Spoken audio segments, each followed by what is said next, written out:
pour pouvoir financer le renvoi maritime, ça veut dire les marchandises qu'ils envoient par des navires. À cette époque, cet envoi leur coûtait très cher et les risques maritimes étaient énormes. Donc voilà pourquoi ils ont toujours cherché à associer une autre personne pour pouvoir se départager les risques. Donc le banquier s'associe au risque maritime, il essaye de s'associer à ce risque maritime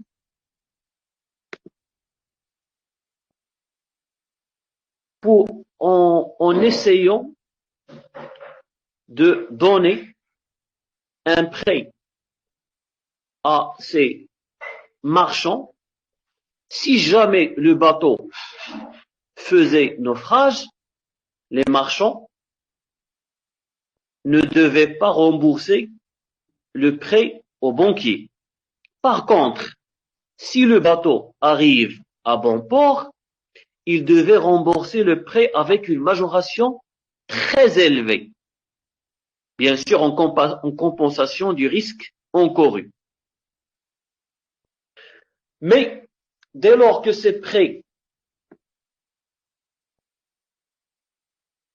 avaient des taux d'intérêt très élevés, il a fallu trouver un autre système qui permettrait au prêteur d'être certain du remboursement de son prêt. Donc, les commerçants,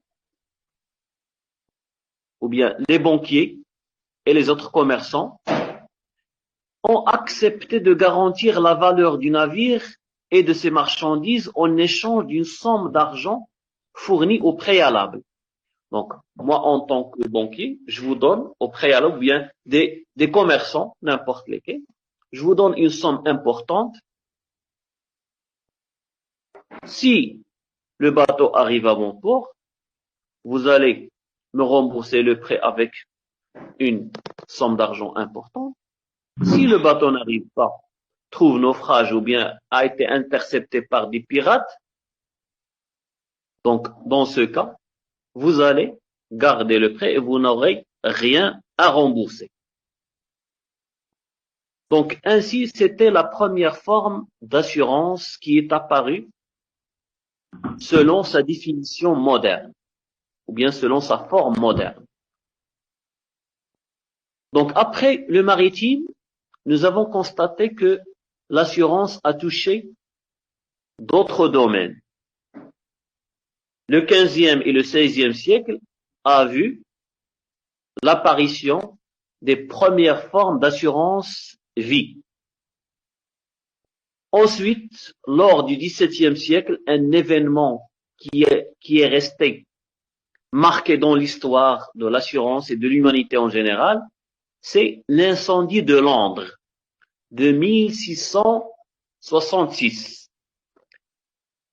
Donc à cette époque, un énorme incendie s'est déclenché à Londres et a brûlé presque la moitié de la ville. Donc nous avons senti, après cet événement, de l'importance de l'assurance et la première assurance terrestre est apparue. Au XIXe siècle, maintenant, avec le développement du commerce, de l'industrie, nous avons ressenti encore une fois un énorme besoin de recourir à l'assurance. Voilà pourquoi une nouvelle recrudescence de l'assurance, ça veut dire l'assurance s'est développée énormément lors du XIXe siècle. Vous pouvez désactiver le son de votre... C'est bon? Donc, au Maroc maintenant, le Maroc n'a connu l'assurance que récemment, que après la Première Guerre mondiale. Donc, parce que l'assurance était toujours rejetée au Maroc.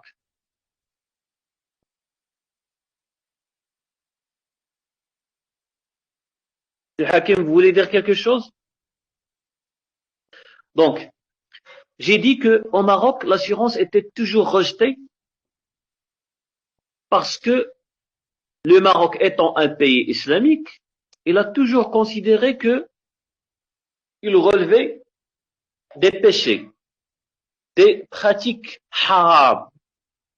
Donc, étant donné que l'assurance était considérée par les Marocains comme comme un événement où on contredit la volonté de Dieu.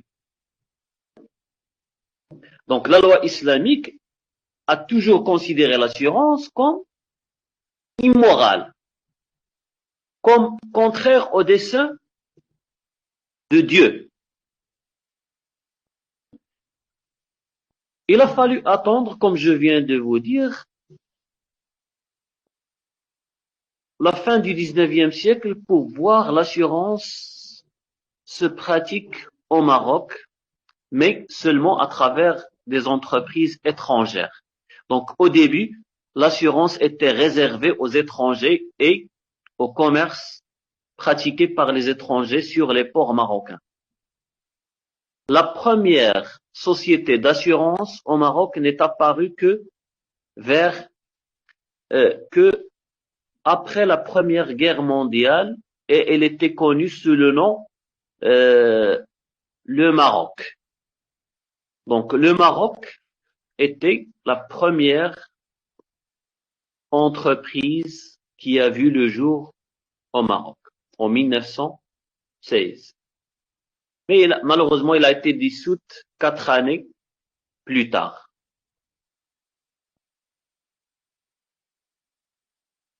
Ce sont surtout les événements de la Deuxième Guerre mondiale qui favorisaient le développement du secteur de l'assurance au Maroc. Donc, entre 1941 et 1951, plusieurs compagnies d'assurance furent créées avec un capital, dans la plupart des cas, en majorité étranger. Exception faite de quelques entreprises marocaines, comme la Royale Marocaine d'assurance, où le capital était marocain. Donc, cependant, malgré cette croissance qu'a connue le marché marocain des assurances, elle était généralement dominée par les étrangers. Voilà pourquoi le Maroc a entrepris une politique de marocanisation afin de marocaniser, soi-disant, afin de nationaliser les entreprises pratiquant les assurances au Maroc. Donc, après l'indépendance, un mouvement de marocanisation a débuté et plusieurs démarches ont été adoptées, plusieurs décrets ministériels ont été pris et on a assisté à la marocanisation et à la nationalisation de plusieurs entreprises pratiquant les assurances au Maroc.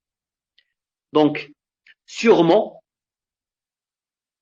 il a fallu attendre l'année 2003, année pendant laquelle nous avons pu assister à une réforme énorme du droit marocain par le biais de la loi sur les assurances, donc loi sur laquelle nous allons nous baser tout au long de notre cours pour pouvoir dégager les principales réformes qui ont été adoptées par le législateur à travers la loi 1799.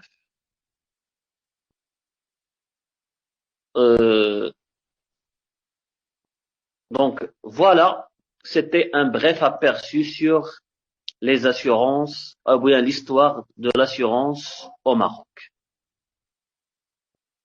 Passons maintenant à des préalables importants à la compréhension de la matière. Nous avons dit la dernière fois que l'assurance devient une activité très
bonjour, désolé.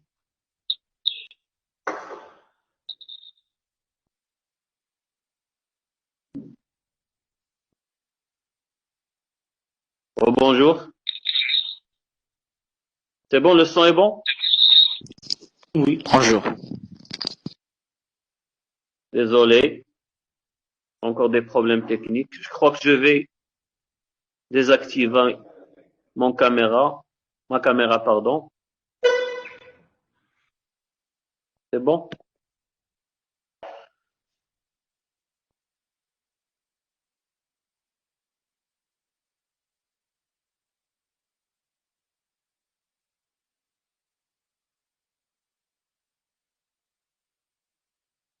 Donc, je reviens à ces préalables importants à la compréhension de la matière. Donc, puisque l'assurance est une discipline récente, dont les origines, telles que nous avons vu, sont relativement anciennes, je vous ai dit qu'il s'agit d'une activité qui a envahi presque tous les domaines, qu'ils soient lucratifs ou non. Donc, l'étude de cette matière consiste à mettre l'accent sur un certain nombre de points que nous avons qualifiés de prolégomènes, ça veut dire de préalables importants pour la bonne appréhension et pour la bonne compréhension de la matière. Voilà pourquoi nous allons, ou bien nous essayerons de présenter d'abord le rôle de l'assurance dans un premier point, ensuite ses principales fonctions. Nous analysons la technique utilisée pour assurer. On va s'attarder sur la classification des assurances Et on va terminer enfin par les sources juridiques de ce droit qu'on qualifie généralement de droit spécifique. Commençons par les rôles de l'assurance. L'assurance ne remplit pas un seul rôle. Il remplit plusieurs rôles. Son objectif principal, c'est essayer d'apporter aux individus cette sûreté et cette sécurité que tout le monde juge nécessaire afin de se protéger contre les risques éventuels. Contre des risques éventuels qui peuvent menacer soit la personne dans son propre corps, dans sa propre vie, ou bien qu'il touche son patrimoine. Donc ainsi, on peut déduire que l'assurance remplit divers rôles, diverses fonctions, tant sur le plan individuel que sur le plan général. De point de vue individuel maintenant, on peut considérer l'assurance comme un acte de prévoyance. Il permet de prévoir ce qui va arriver par la suite, étant donné qu'il permet à toute personne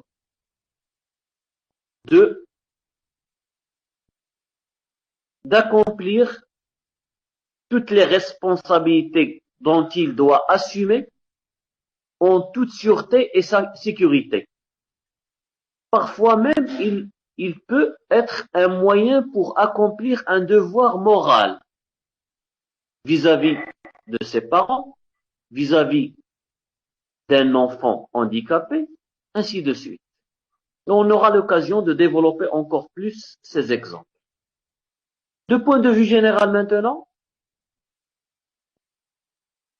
vous pouvez tous le constater aujourd'hui que l'assurance joue un rôle très important dans la vie économique et sociale, étant donné qu'il permet l'accumulation des capitaux et par conséquent constituer des fonds importants, très importants, pour financer tous les grands projets du pays. Donc, cette accumulation des capitaux à travers l'ensemble des cotisations des assurés permet de constituer des fonds importants qu'on peut utiliser pour financer des projets importants. Donc, généralement, à travers cette présentation, on constate que l'assurance peut remplir deux grandes fonctions. Une réparatrice et l'autre créatrice. La fonction réparatrice de l'assurance est une fonction à travers laquelle, ou bien qui consiste à réparer, à indemniser les préjudices qui résultent de la réalisation d'un certain nombre de risques pour lesquels nous avons pris une assurance. Donc, dans ce cadre, au lieu d'attendre d'être frappé par les coups des aléas, des événements imprévus et de se trouver financièrement avec un compte zéro, on prend l'initiative d'aller s'assurer afin de se prémunir, pour avoir une garantie contre ces futurs risques. Donc, si jamais le risque se réalise,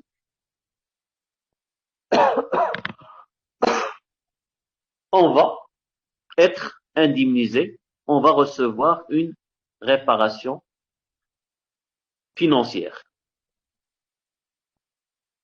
Il y a même des cas où l'assuré agit non pas pour lui-même, mais pour d'autres personnes, comme je viens de dire. Je pense, dans ce cadre, à des personnes qui souscrivent des assurances pour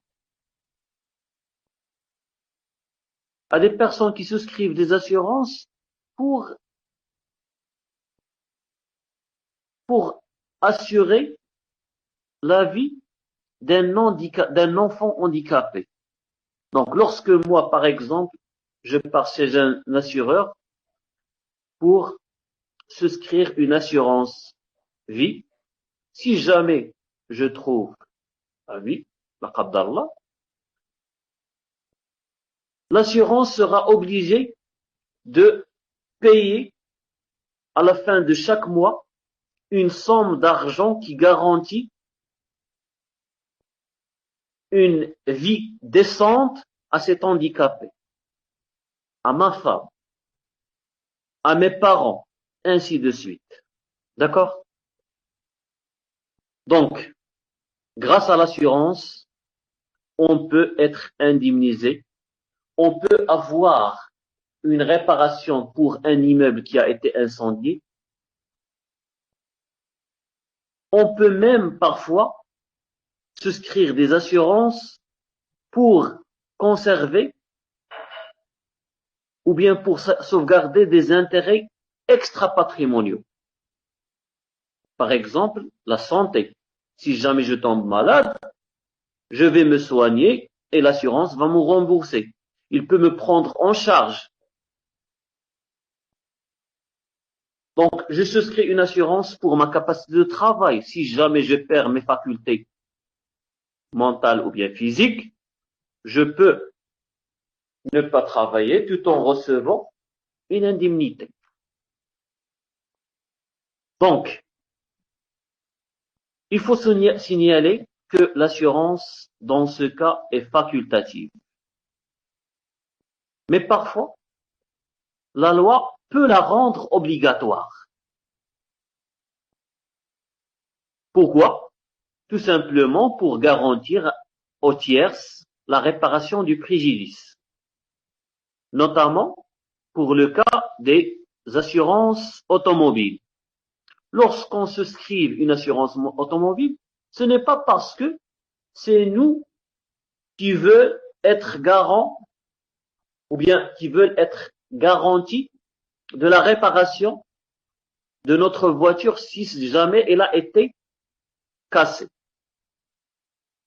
La loi vous oblige de souscrire une assurance responsabilité civile pour pouvoir indemniser la victime, celui qui va être ou bien qui va subir un accident dont vous serez la cause.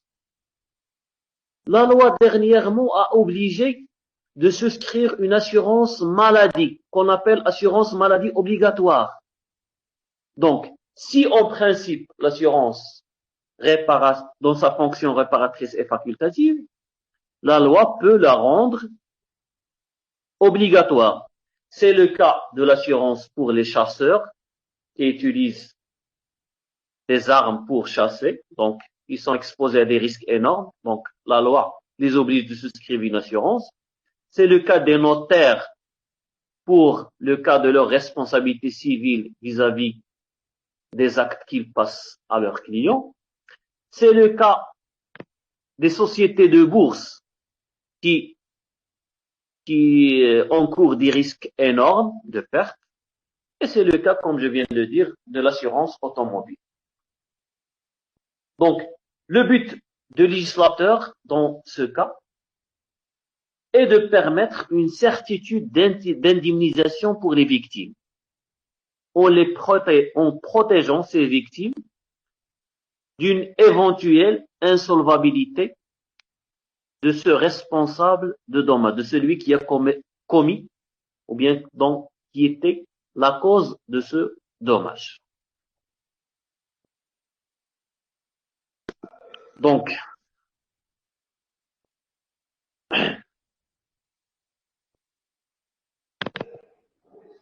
la sécurité créée par l'assurance devient aujourd'hui une véritable caution de l'intérêt général et social.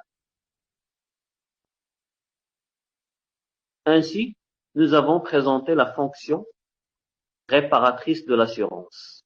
Nous avons dit que l'assurance remplit aussi une fonction créatrice. Comment? Je vous ai dit que grâce au fonds, à ces énormes fonds collectés à travers les cotisations des assurés, on essaie, ou bien on crée d'énormes capitaux qui permettent aux investisseurs d'avoir les fonds nécessaires afin de créer des activités industrielles, commerciales, ainsi de suite, de se procurer des crédits afin de générer une plus-value. Mais aussi, la fonction créatrice de l'assurance consiste à pousser un certain nombre de personnes à investir dans des champs qui, sans l'existence de l'assurance, n'auraient vu le jour. Il n'aurait été pas possible d'entreprendre dans un certain nombre de domaines qui présentent des risques importants en l'absence de l'assurance. Donc, je peux donner l'exemple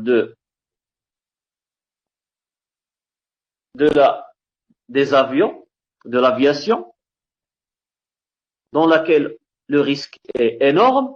Donc, en l'absence d'assurance, rares sont les personnes qui vont investir dans le secteur de l'aviation. Des métiers comme le soudeur, qui présentent des risques importants, n'auraient été développés en l'absence d'une assurance.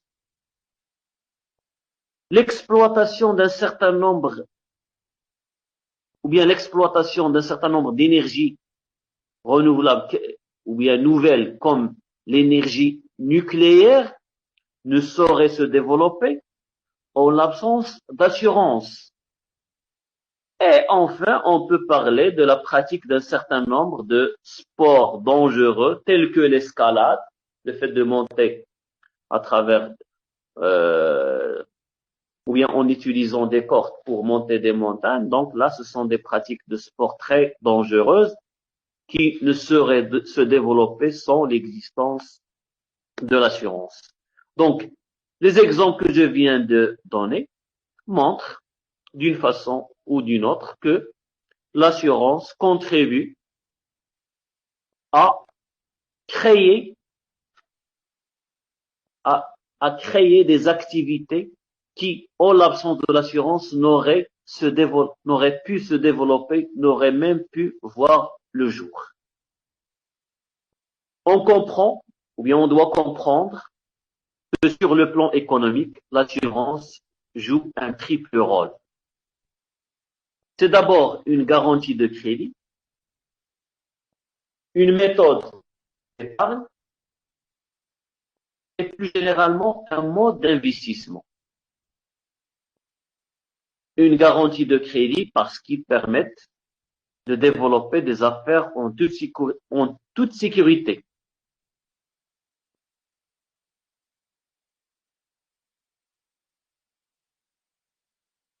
Ainsi, en renforçant ces garanties offertes aux créanciers,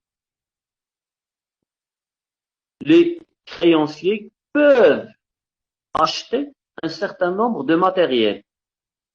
Exemple, lorsque moi, je veux acheter une machine par un crédit, une machine qui coûte une somme colossale d'argent. Je ne peux prendre ce risque d'acheter cette machine et de se trouver le lendemain ou bien dans un mois avec une panne dans ce matériel sans souscrire une assurance. L'assurance me permet d'être garanti que si jamais cette machine se trouve en panne, se détériore, ainsi de suite, c'est l'assurance qui va m'indemniser. Voilà pourquoi lorsqu'on octroie un crédit, on octroie le crédit en poussant l'assuré à souscrire une assurance en cas de perte, d'incendie, de décès de la personne. Donc, c'est l'assurance qui va s'occuper de l'indemnisation. Nous avons dit que l'assurance aussi est une forme d'épargne. Parce que, surtout lorsqu'il s'agit de souscrire des assurances vie, donc, ces assurances vie permettent à des personnes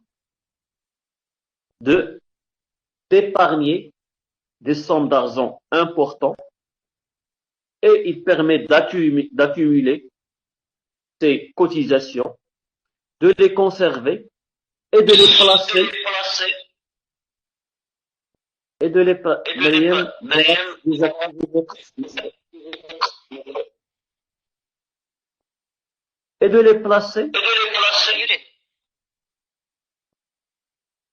les placer jusqu'au jour où ils en auront besoin.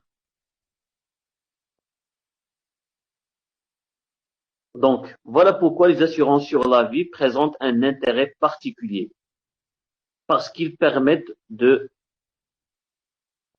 former des sommes importantes d'argent, alors que la prestation de l'assureur généralement ne s'exécute ou bien ne peut s'exécuter que sur une période lointaine. Je commence à cotiser maintenant, c'est vers la fin du contrat que l'assureur va me donner tous les fonds que j'ai pu accumuler tout au long de ces années de cotisation. Donc, je souscris une assurance aujourd'hui, assurance vie, et je commence à payer. Chaque fin de mois, par exemple, je paye 500 dirhams. Lorsque j'arrive à l'âge de 60 ans, un fonds important va être constitué. Donc, tout au long de cette période, je n'ai pas pu exploiter l'argent que je cotise. Mais, donc, ce qui a permis à ces assurances d'octroyer les fonds sous forme de crédit pour pouvoir les exploiter. C'est vers la fin du contrat que l'assureur sera obligé de me donner toutes les fonds avec les intérêts que j'ai pu constituer. Donc, j'ai dit aussi que l'assurance est un mode d'investissement. Donc, toutes les sommes qui sont constituées à travers les épargnes sont placées dans d'autres investissements, à la bourse, à la CDG, ainsi de suite, mais dans des formes ou bien dans le respect d'un certain nombre de règles strictes, imposées par le législateur, imposées par la loi, imposée par l'État. L'État, à travers son organisme qui est la CAPS, veille au bon emploi de ces fonds. Il ne peut pas laisser les assureurs employer tous les fonds récoltés par tous les fonds récoltés de la part des assurés sans nulle observation. Il leur impose de respecter un certain nombre de règles strictes, dont l'investissement de ces fonds. Donc, ce qui garantit une tranquillité d'esprit pour les assurés sur les fonds qu'ils présentent aux assureurs. Donc, ainsi se termine ce premier point qui a été consacré pour le rôle de l'assurance. Passons maintenant aux techniques de l'assurance. Donc, quelle est la technique utilisée pour assurer les personnes? Donc, pour comprendre cela, il faut se référer à la définition, ou bien à plusieurs définitions qui ont été élaborées par des praticiens, mais aussi par des juristes de renom. Chauveton écrivait en 1884 une formule qui est devenue très célèbre. Il définit l'assurance comme la compensation des effets du hasard sur le patrimoine de l'homme par la mutualité organisée suivant les lois de la statistique. Donc, on découvre ici, à travers cette définition, qu'il existe 3 mots-clés.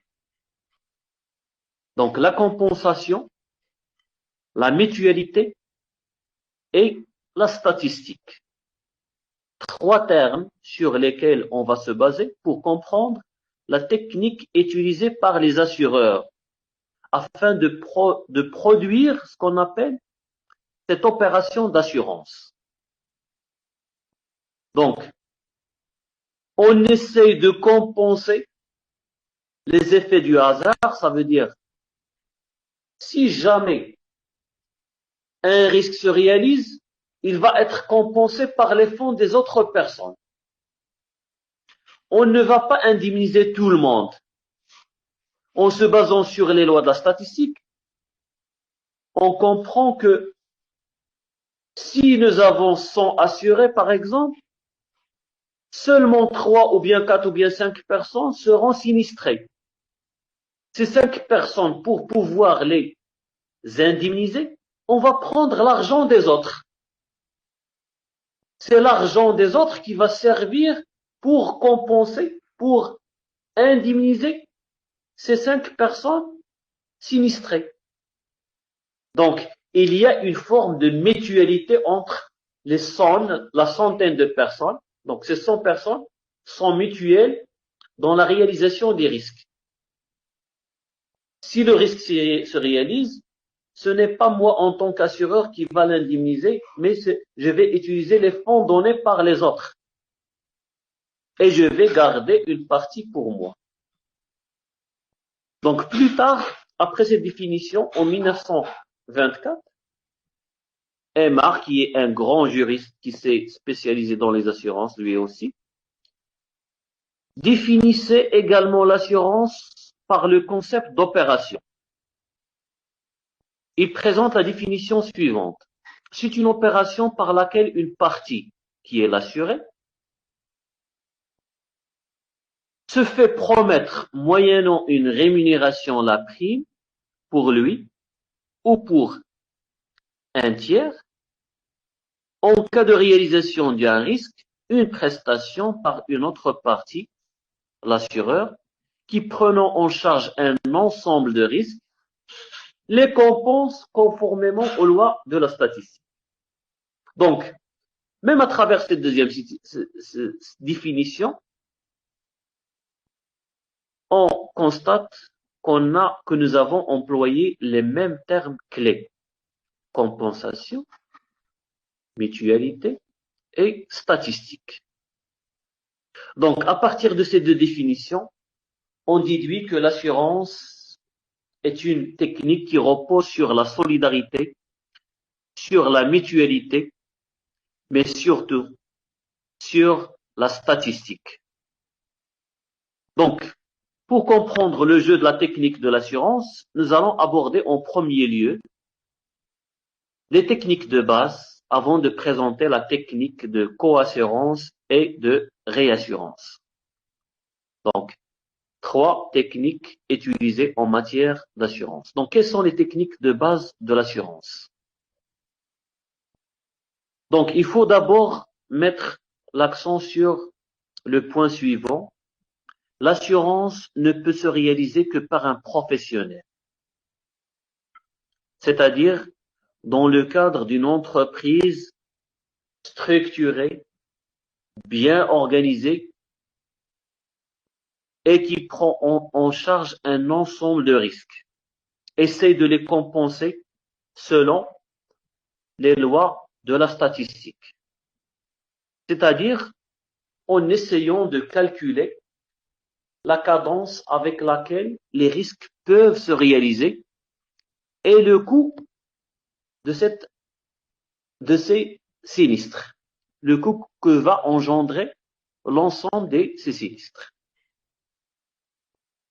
Donc, autrement dit, l'assurance repose sur un ensemble de risques qui présentent des caractères de dispersion, d'homogénéité et de fréquence que tout assureur doit, en se basant sur la loi de la statistique, loi appelée la loi des grands nombres, pouvoir sélectionner parmi l'ensemble de ces risques afin de les répartir pour pouvoir les compenser. Chaque catégorie va compenser les risques réalisés dans l'autre catégorie. Mais les assureurs ne vont pas se contenter de cette compensation. Les assureurs vont recourir aussi à ce qu'on appelle la technique de réassurance. Parce que le risque n'est jamais calculé avec une précision exacte. Donc voilà pourquoi les assureurs sont amenés à être réassurés, à se rassurer eux-mêmes. Vous, en tant qu'assureur, venez pour souscrire une assurance chez moi. Moi aussi, je m'assure contre les aléas. Parce qu'à un moment donné, il se peut que le nombre de risques réalisés soit plus important que les risques pour lesquels je peux moi-même, en utilisant les fonds des assureurs, subvenir à l'ensemble des indemnités que je devrais verser aux assurés. Donc, dans ce cas, c'est mon réassureur, donc c'est l'assureur qui va m'assurer moi en tant qu'assureur, qui va me donner l'argent pour que je puisse indemniser les personnes. Donc, chaque fois que je me trouve dans l'impossibilité de supporter seul les conséquences de plusieurs sinistres.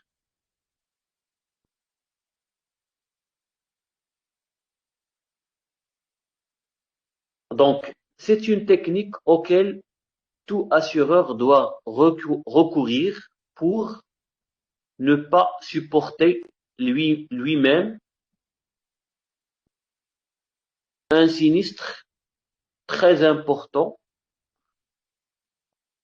ou bien lorsque le nombre de ces sinistres est très important, ou bien est survenu avec une fréquence aussi importante pour laquelle l'assureur ne s'attendait pas. Donc, voilà pourquoi, ou bien ceci a amené à une époque déterminée à développer dans tous les pays des pratiques qui permettent à tout assureur de recourir et d'encourager les assureurs à recourir à la réassurance pour pouvoir eux aussi avoir la sûreté et la sécurité nécessaires afin d'accomplir leur travail sans grand risque. Passons maintenant à la technique de coassurance. La coassurance. La coassurance, comme son nom peut indiquer, est une technique qui consiste à partager le risque. Partager le risque entre plusieurs assureurs. Il s'agit ici d'une division du risque non pas verticale, mais horizontale. Donc, au lieu de se réassurer, on se partage les risques. C'est une pratique généralement utilisée dans le commerce maritime où les risques sont importants, risque de naufrage, par exemple, risque de perte et de détérioration des marchandises. Donc, l'assureur, au lieu de prendre lui-même le risque, il essaye de se partager ce risque avec d'autres co-assureurs, avec d'autres assureurs. Chacun prend un pourcentage déterminé de la valeur du risque à sa charge. Donc, dans plusieurs cas, comme je viens de dire, comme dans le risque, dans l'assurance maritime, les sociétés d'assurance jugent que le risque est très important, alors chacune d'elles garantit le même risque en prenant respectivement une fraction déterminée par le contrat. Donc, par cette technique, l'assuré dispose d'un contrat d'assurance présenté par plusieurs assureurs. Chacun prend une quote-part qu'il a acceptée. Toutefois, il faut souligner que ici, on ne peut parler d'une solidarité entre les co-assureurs, entre l'ensemble de ces assureurs qui ont pris la charge d'assurer ce voyageur, ou bien ce transporteur, ou bien ce commerçant. De telle façon que lorsqu'un co-assureur est défaillant, ça veut dire qu'il est insolvable, l'assuré ne peut se retourner contre les co-assureurs, contre les autres assureurs. Chacun prend une partie des risques et il n'est responsable que pour cette partie du risque. Ni plus, ni moins. Il n'y a pas de solidarité entre les co-assureurs. Donc, de plus, dans cette technique, le consentement de l'assuré reste nécessaire. Ça veut dire, si moi je me suis adressé à l'assureur X et je lui ai demandé de me présenter une assurance pour le voyage maritime X. Donc, lui, il va chercher d'autres assureurs pour ne pas prendre le risque seul. Donc, s'il veut se partager les risques encourus, il doit m'aviser et je dois présenter mon consentement. En plus, je dois connaître quels sont, en tant qu'assuré, je dois connaître quels sont les autres co-assureurs. Et chaque fois qu'un co-assureur se retire du groupe, il doit être immédiatement remplacé. Donc voilà les conditions qui ont été posées par l'usateur pour cette pratique, pour cette technique d'assurance ou bien de co-assurance. Donc, ainsi, à travers l'ensemble de ces techniques qui sont l'assurance de base, la co-assurance et la réassurance, on se trouve devant le constat selon lequel la mutualité ne peut se faire seule.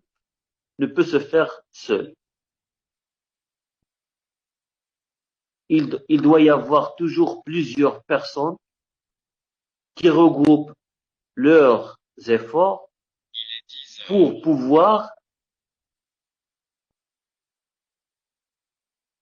pour avoir la capacité et les fonds nécessaires pour subvenir à l'ensemble des risques encourus par les assurés. Donc, une personne à lui seul, en tant qu'assureur, ne peut prendre cette responsabilité, cette lourde responsabilité. Voilà pourquoi il se partage soit avec d'autres assureurs, soit à travers la technique de coassurance, soit à travers la technique de réassurance. Passons maintenant à ce troisième point que nous avons évoqué dans les éléments de base de l'assurance, à savoir la classification des assurances. Donc, nous savons que les risques peuvent prévenir de plusieurs événements. Voilà pourquoi l'assurance embrasse plusieurs classes.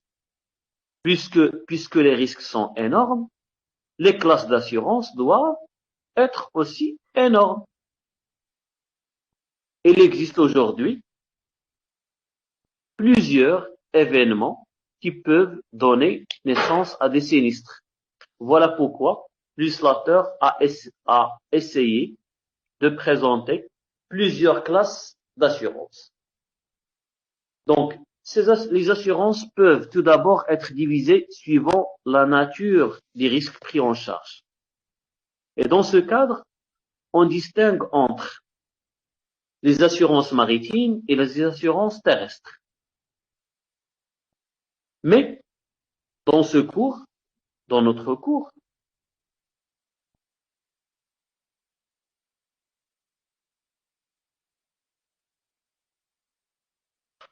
c'est bon, vous arrivez à m'entendre? Je répète, je vous ai dit que dans cette classification des assurances, cette classification répond à cette donnée ou bien au fait que les risques sont énormes. Puisque les catégories de risques sont énormes, le législateur a été poussé à présenter une classification des assurances, à classifier les assurances selon plusieurs critères. Donc, d'abord, selon la nature des risques, on peut diviser les assurances entre assurance maritime et assurance terrestre. Mais je dois signaler dès maintenant que dans ce cours, nous allons nous limiter à l'étude des assurances terrestres, étant donné que l'assurance maritime est réglementée par une loi spéciale qui est le Code de commerce maritime, celui de 1919. Nous, on va se baser principalement sur la réglementation présentée par la loi 1799, telle qu'il a été modifié et réformé à plusieurs reprises.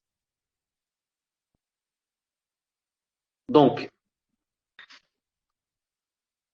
nous allons classifier aussi, ou bien nous classifions les assurances selon la technique utilisée. Et on distingue entre les assurances en répartition et les assurances en capitalisation. Mais aussi entre les assurances à prime fixe et les assurances mutuelles.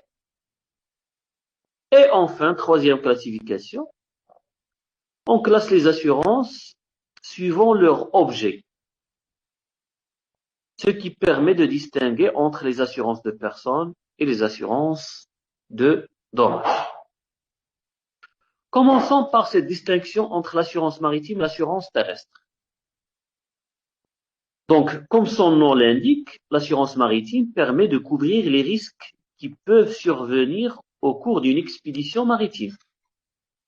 Nous avons déjà dit que la première forme d'assurance était l'assurance maritime, que nous avons surnommé le prêt à la grosse aventure.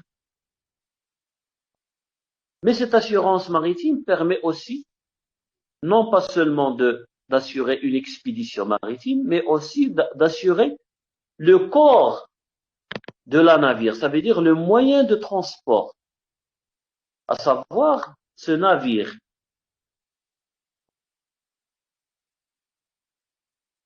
Voilà pourquoi, dans l'assurance maritime, on distingue entre l'assurance sur corps et l'assurance sur faculté. Les facultés, c'est un nom technique que les spécialistes utilisent pour désigner les marchandises transportées par un navire par voie maritime. Donc, cependant, il faut préciser que cette assurance ne couvre que les dommages causés aux biens et ne garantit pas les personnes exposées à ce risque. Ça veut dire que les personnes qui travaillent dans un navire qui accompagne une expédition maritime ne peuvent être assurées par une assurance maritime. Donc, les risques qu'ils encourent sont réglementés par l'assurance terrestre. Parce que c'est dans le cas de l'assurance terrestre qu'on distingue entre assurance dommage et assurance de personnes. Les assurances terrestres, quant à elles, constituent le droit commun des assurances, puisqu'ils couvrent tous les risques autres que ceux qui rentrent dans le cadre des assurances maritimes. Ça veut dire autres que les risques qui se réalisent dans le transport maritime. Tous les autres assurances rentrent dans le cadre des assurances terrestres. Ils peuvent toucher aussi bien les personnes que les biens. Donc, cette catégorie d'assurance terrestre comprend les assurances à caractère social, les assurances privées, ainsi de suite. Il touche les assurances obligatoires, les assurances facultatives, les assurances de travail, et la liste est longue, comme vous allez découvrir avec moi. Passons maintenant à la classification technique des assurances. Je vous ai dit que dans cette classification, on distingue entre les assurances de répartition et les assurances de capitalisation d'une part, et d'autre part les assurances mutuelles et les assurances à prime fixe. Donc, pour ce qui est des assurances de répartition et des assurances de capitalisation. Donc, l'assurance de répartition est une forme d'assurance qui permet de répartir entre les assurés sinistrés la totalité des primes versées par l'ensemble des assurés. Donc, le principe est le suivant. Il s'agit de regrouper au sein d'une mutualité des assurés, d'un groupe d'assurés, qui versent des primes placées par l'assureur dans une caisse commune.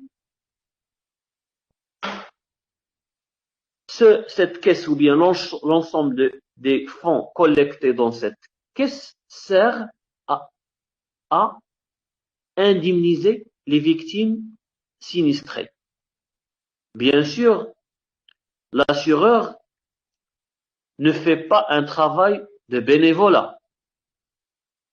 En redistribuant aux victimes les sommes des primes versées par les assurés, il prélève au passage une rémunération. Donc, il s'agit là de la forme la plus simple des assurances. Donc, assurance mutualité. Qu'est-ce que je vais faire en tant qu'assureur?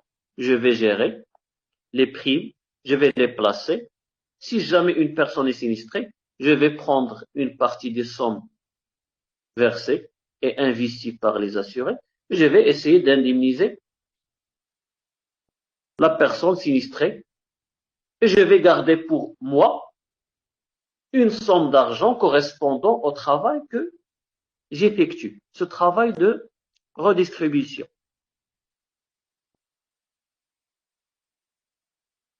Donc, dans ce cadre, ce sont essentiellement les assurances de dommages et les assurances non-vie qui sont gérées de cette manière, qui sont gérées par cette technique.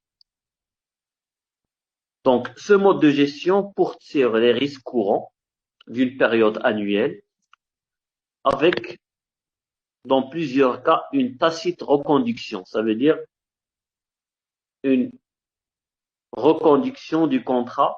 Ça veut dire le contrat est reconduit automatiquement à la fin de chaque année.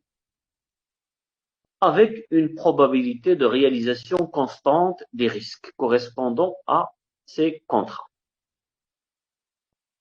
Donc, on peut citer les exemples des risques comme l'incendie, comme les accidents de véhicules, comme les dommages que peuvent subir les biens des personnes, la maladie, ou encore tous les risques liés à la responsabilité civile des assurés.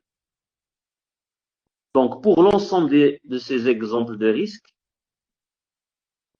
ces risques sont répartis au sein d'une mutualité d'assurés ou au cours d'une même année d'exercice, où le risque, comme je viens de dire, est constant, et l'assureur indemnise les assurés sinistrés grâce à cette masse de primes collectées de la part de la mutualité des assurés.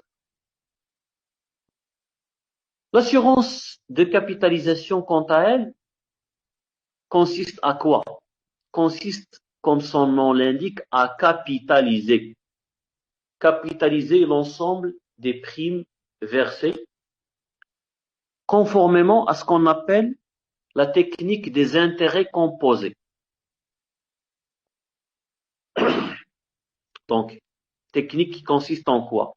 Donc, on parle d'intérêts composés lorsque les intérêts acquis au cours d'une période s'ajoutent au capital initial pour le calcul des intérêts de l'année suivante.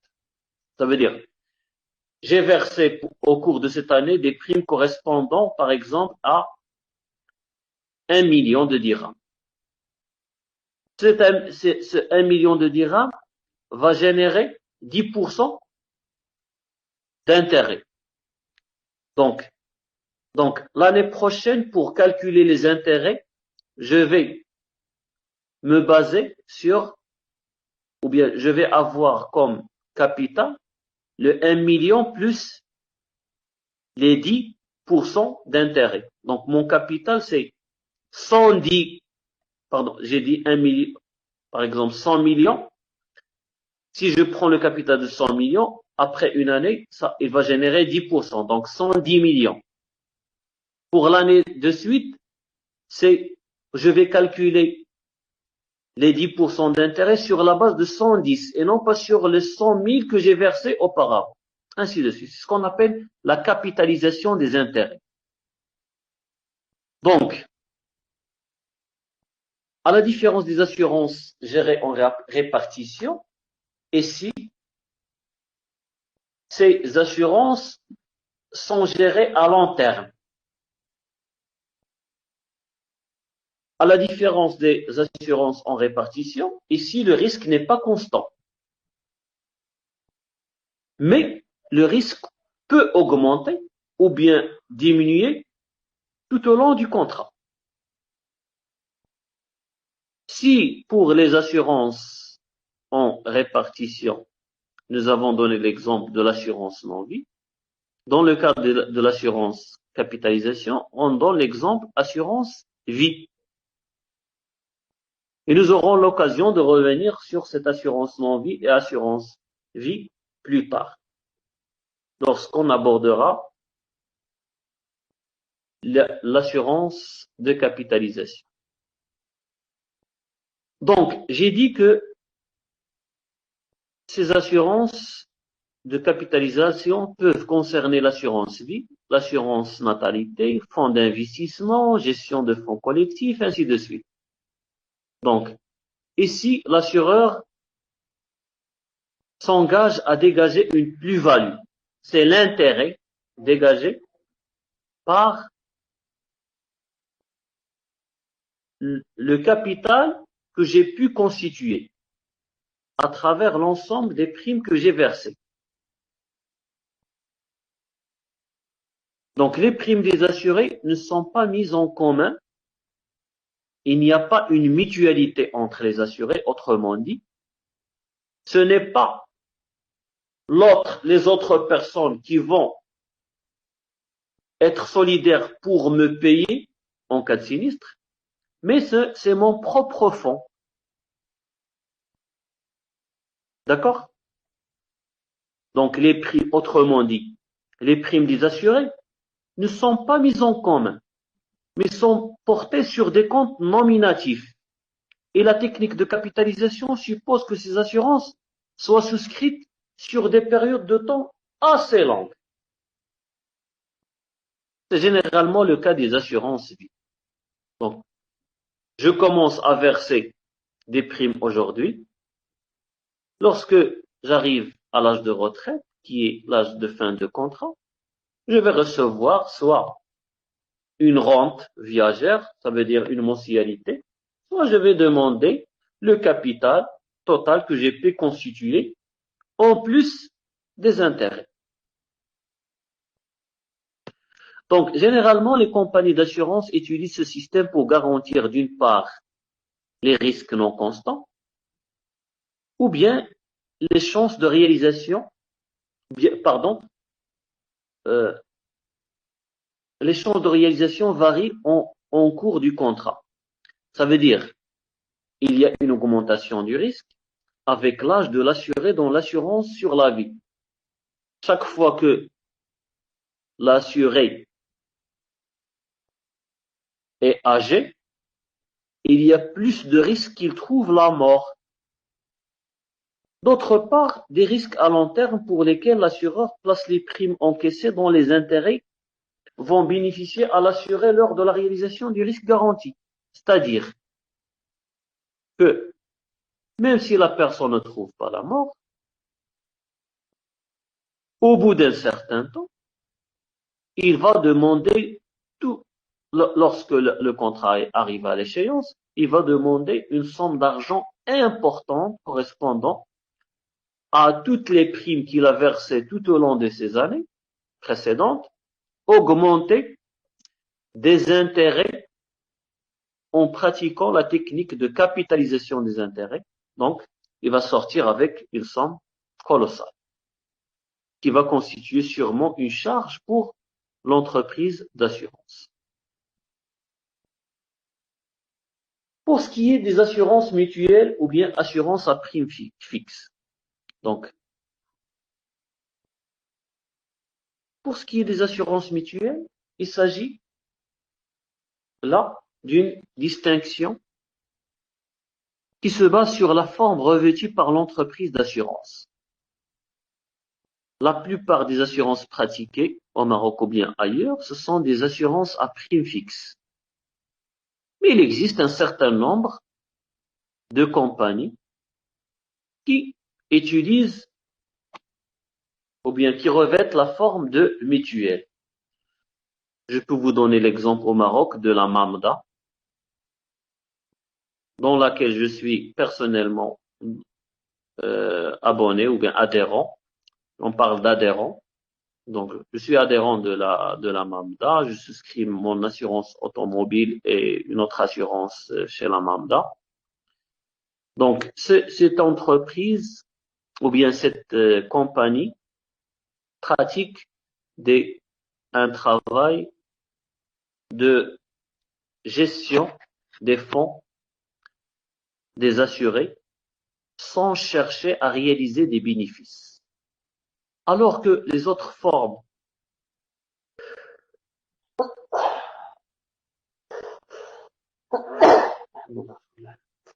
Pardon. Donc, alors que pour les autres entreprises, la plupart des autres entreprises, ce sont des entreprises qu'on appelle des entreprises d'assurance à prime fixe, qui doivent nécessairement être constituées sous forme de sociétés de capitaux. La loi oblige, les législateurs les obligent d'avoir une forme de société anonyme, dont le but est automatiquement la réalisation des bénéfices, et qui est juridiquement distincte des assurés, puisque les gains réalisés ne seront pas partagés avec les assurés, mais il va les garder pour elles-mêmes. Alors que dans le cadre de la mutuelle, on essaie de couvrir les risques des assurés et la plus-value générée, ce qui reste, elle est partagée entre les assurés. Donc, je prends mon exemple, combien de fois?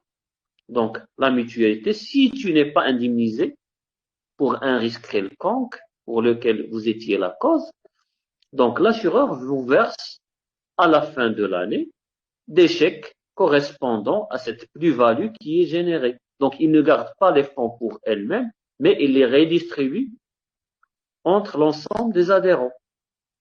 Bien sûr, il garde une provision, il paye l'ensemble des employés pour la gestion de cette assurance mutuelle, mais il ne cherche pas à réaliser des bénéfices. Voilà la différence.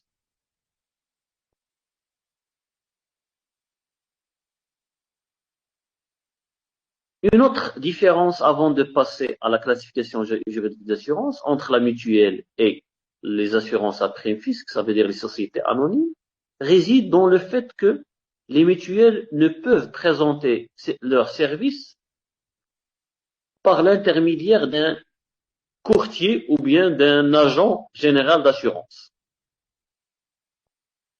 Il essaie toujours de contracter avec les assurés directement par le biais de ses représentations au sein de chaque région ou bien au sein de chaque ville. Pour vous expliquer davantage. Donc, si on prend l'exemple d'une société d'assurance, donc je ne fais pas de la publicité, mais juste pour que vous puissiez comprendre, si on prend l'exemple de Saham par exemple, la société d'assurance se trouve à Casablanca. Donc, mais il peut contracter avec les clients par l'intermédiaire d'agents généraux et par l'intermédiaire de courtiers d'assurance. Ce que vous voyez sur les plaques ici, Saham, etc., ce n'est pas la société mère, mais ce sont des intermédiaires. Ils travaillent pour eux-mêmes. Moi, si je veux ouvrir une assurance, donc je passe une formation, je valide, je demande à la société mère d'être son agent à la ville de Oujda, par exemple. Ou bien je peux être courtier et contracter pour plusieurs autres assurances. Dans ce cas, mon travail consiste à faire signer les assurés et renvoyer les fonds à l'assureur qui est Sahel, et lui, il va me donner une partie correspondant au travail que j'effectue. Alors que pour les mutualités, ce n'est pas le cas. Donc, c'est une mutuelle qui a des représentations. C'est comme s'il s'agit d'une administration. L'ensemble des employés de la mutualité, ce sont des employés, des salariés de la mutuelle qui se trouve à Rabat ou bien à Casablanca. D'accord? Donc, j'espère que vous avez compris cette distinction. Passons maintenant à la classification juridique des assurances. Troisième point dans cette présentation. Il s'agit ici d'une classification qui permet de distinguer entre les assurances de dommages et les assurances de personnes. Pour ce qui est des assurances de dommages, il s'agit ici de garantir les assurés contre les conséquences des événements dommageables qui peuvent toucher leur patrimoine. Donc, dans ce cadre, l'assureur est tenu d'indemniser la victime des préjudices subis d'un sinistre dont le montant est le plus souvent égal aux dégâts supportés.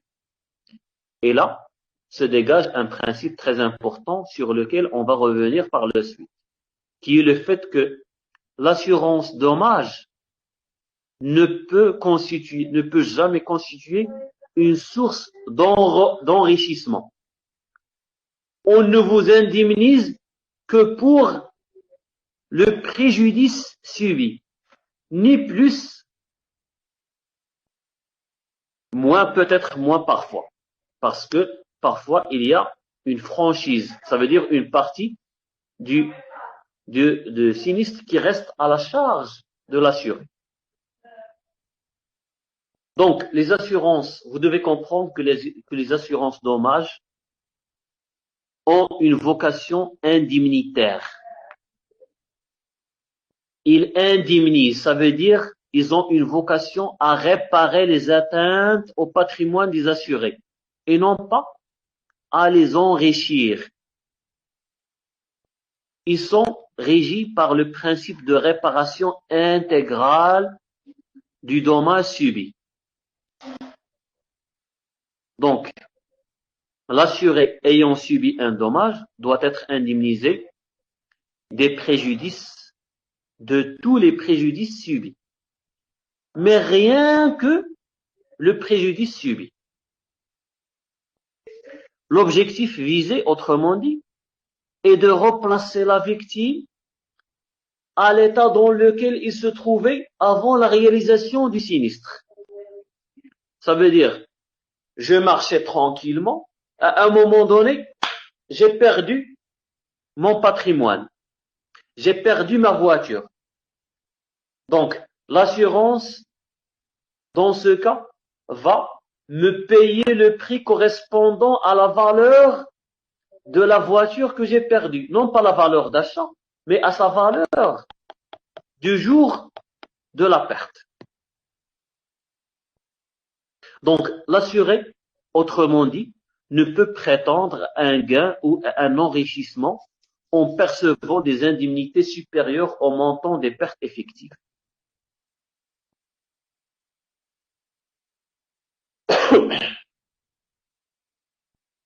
Donc, dans ce cadre, on distingue entre les assurances de dommages correspondant aux choses ou aux biens perdus et les assurances de responsabilité. Donc, les assurances de choses ou de biens ont pour objet de garantir l'assuré contre les pertes matérielles qu'il subit dans son patrimoine. Nous avons l'assurance vol. Si le bien a été volé, on vous indemnise, on vous répare. L'assurance dégâts des eaux, l'assurance incendie, l'assurance marchandises transportées et la liste est longue. D'autre part, les assurances responsabilité, donc qui présentent pour l'assuré une garantie contre les recours qu'il peut encourir suite à une faute de sa part, suite à un dommage dont il a été la cause. Donc, la vocation de cette assurance responsabilité reste de garantir un élément du passif patrimonial de l'assuré chaque fois que celui-ci se trouve grevé d'une dette de responsabilité. Autrement dit, au lieu d'aller chercher dans les poches de l'assuré pour indemniser la victime, si l'assureur qui prend cette responsabilité, étant donné que l'assuré a déjà souscrit une assurance responsabilité, pour pouvoir indemniser à la place de l'assuré la victime. Donc, de cette façon, le patrimoine de l'assuré ne sera pas touché. Pour ce qui est maintenant des assurances de personnes. Donc, les assurances de personnes, ce sont des assurances qui ont pour objet de garantir la personne de l'assuré lui-même. Garantir son corps, sa santé, contre les risques de la vie, de la maladie. Donc, contrairement aux assurances de dommages, et si la prestation promise par l'assureur n'a pas un caractère indemnitaire, on n'indemnise pas. Est-ce qu'il y a quelque chose qui peut remplacer la vie humaine? Tout l'argent du monde ne peut constituer une indemnité pour une perte d'un être humain. Donc, on ne peut pas la considérer comme une assurance indemnitaire. Mais on peut la considérer comme forfaitaire. Elle a un caractère forfaitaire. C'est un forfait qu'on vous donne correspondant à ces dommages subis.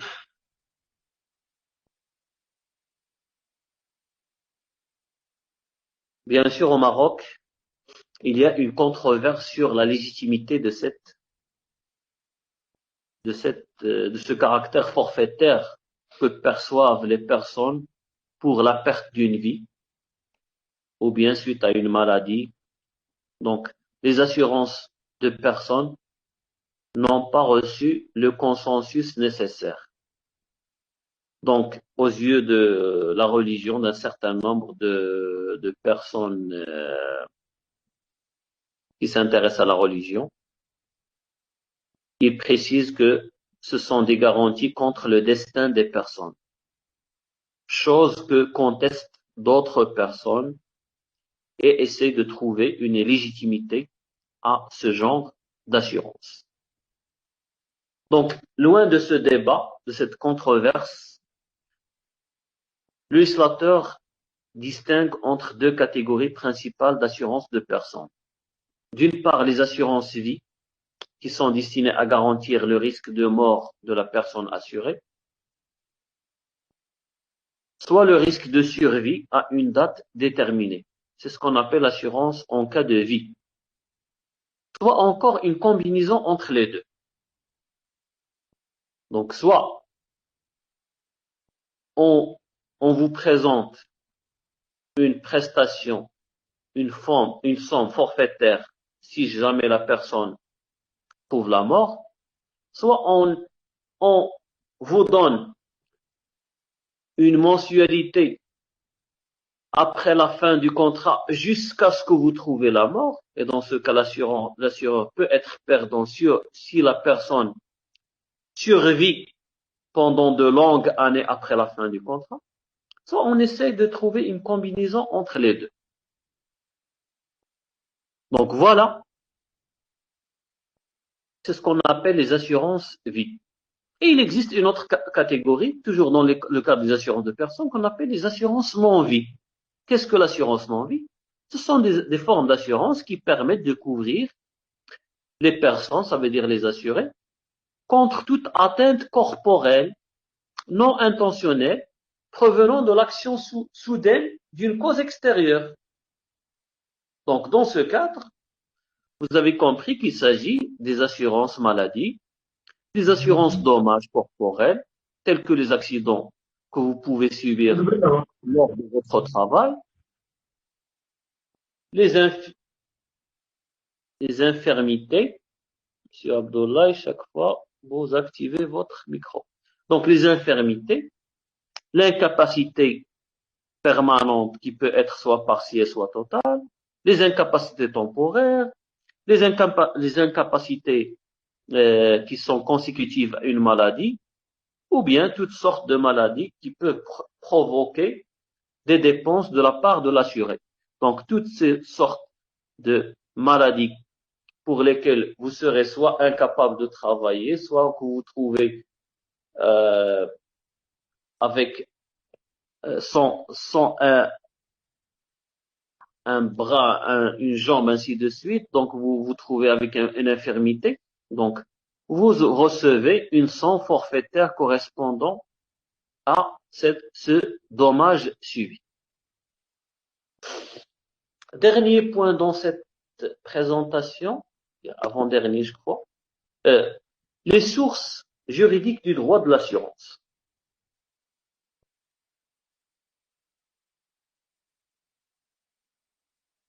Donc il s'agit ici de définir et de dégager l'ensemble des textes qui ont contribué à la création des règles juridiques applicables en matière de droit des assurances. Donc le constat est le suivant. La source principale, et je vous ai rassuré que nous allons étudier les assurances terrestres, exclusivement les assurances terrestres. Et nous avons dit que les assurances terrestres constituent le droit commun des assurances. Donc, la source principale reste le code des assurances. Ça veut dire la loi 1799. Ainsi que l'ensemble de ces textes d'application, l'ensemble des décrets, des arrêtés, ainsi de suite. Donc, la liste est très longue. Bien sûr, cette loi 1799 a subi plusieurs réformes, plusieurs modifications, notamment avec l'introduction de la loi Takaful, ça veut dire l'assurance Takaful, l'assurance islamique, sur laquelle nous allons revenir plus tard. Ensuite, ce sont les règles générales du Daïr des obligations et des contrats de 1913 qui constituent la loi générale et le texte de référence. Je vous ai dit la dernière fois que c'est une matière transversale. C'est une matière qui, ou bien dans laquelle on sera amené à utiliser beaucoup, la plupart des temps, les dispositions du Daïr des obligations et des contrats. Parce que l'assurance est formalisée sous forme d'un contrat. Donc, puisqu'il s'agit d'un contrat, donc toutes les dispositions du Daïr des obligations et des contrats seront applicables. Avec, bien sûr, un certain nombre de dispositions qui sont propres au contrat d'assurance qu'on trouve dans la loi 1799. Donc, la liste, comme je viens de dire, est longue. Vous pouvez trouver sur la plateforme, à la fin de la fenêtre consacrée au cours du droit des assurances. Donc, si vous descendez à la fin de la page, vous allez trouver une liste des lois qui constituent le droit commun des assurances. Mais il ne faut jamais oublier que ce droit, puisqu'il s'agit étant donné qu'il s'agit d'un droit spécifique,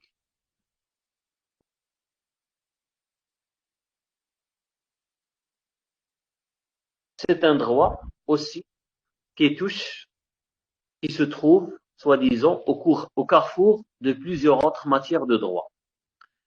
Je viens de dire le droit civil, le Daïr des obligations et des contrats. Elle est en rapport aussi avec le droit commercial, étant donné que l'activité de l'assurance est une activité commerciale telle qu'il a été cité par le législateur dans l'article 6 du Code de commerce. Elle est en relation aussi avec le droit comptable et financier, notamment la loi 0988 relative aux obligations comptables des commerçants, étant donné que les assureurs doivent tenir une comptabilité stricte correspondant à des normes bien précises. Et là, en relation avec le droit public, étant donné, comme j'ai dit tout à l'heure, l'assurance est un secteur contrôlé par l'État.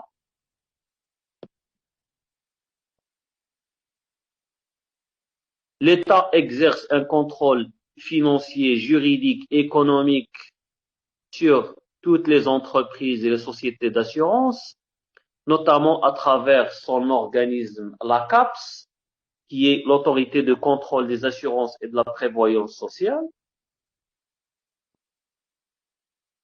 Donc, dont le rôle principal est de veiller à la protection des assurés, des affiliés, des adhérents et de tous les bénéficiaires de l'assurance.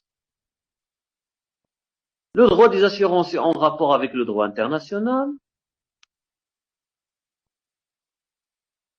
puisque le droit des assurances peut dépendre d'un certain nombre de conventions que le Maroc a ratifiées, a signées, soit avec d'autres pays d'une manière bilatérale, ou bien que le Maroc a signé dans le cadre de traités internationaux.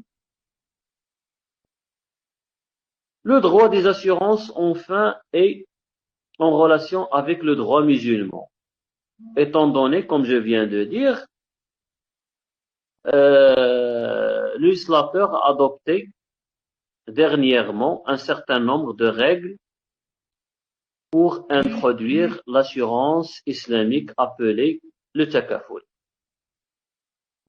Donc, en somme, on peut dire que le droit des assurances est un droit complexe. Un droit complexe parce qu'il fait appel à plusieurs autres domaines juridiques. Voilà pourquoi vous serez toujours amené, non pas seulement à se limiter à consulter les dispositions que le législateur présente dans la loi 1799, qui est la loi de référence avec ses textes d'application, mais vous serez amené, si vous voulez vraiment maîtriser la matière, à consulter l'ensemble des autres lois qui sont en rapport et qui s'appliquent nécessairement pour le domaine des droits des assurances. Donc voilà, c'était ma conclusion. J'espère que le cours vous a intéressé. Je sais que j'étais un peu long aujourd'hui. J'aimerais, avant de clore cette séance, vous passer la parole si jamais vous avez des questions. Monsieur Hakim, à vous la parole. Vous avez demandé la parole. Bonjour, professeur. Ce que je peux dire que vous nous avez préparé un bon cours, un cours riche, et votre intervention le rend plus assurant, plus attractif. Pour moi, c'est impeccable. C'est un cours qui sert même aux professionnels du métier de l'assurance pour pouvoir approfondir leurs connaissances. C'est une chance de pouvoir nous enseigner ce cours.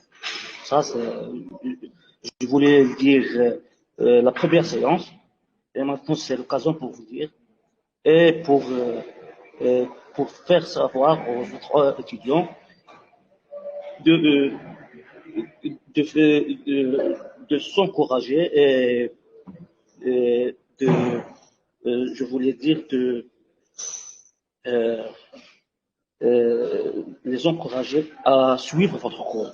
Je demande à tous les étudiants de suivre ce cours, c'est une chance et je suis ravi une autre fois de voir nous enseigner ce cours. Merci, professeur. Merci. Merci à vous. Monsieur Hakim, ça me rassure, ça me donne envie de continuer sur ma lancée. J'espère que votre point de vue est partagé par les autres étudiants. De toute façon, ce n'est que le commencement. Il vous attend beaucoup de ce cours. Donc, c'est un cours très technique, complexe, comme je viens de dire, pour lequel il faut faire très attention, pour lequel il faut accorder une attention particulière si vous voulez le comprendre. Est-ce qu'il y a une autre intervention?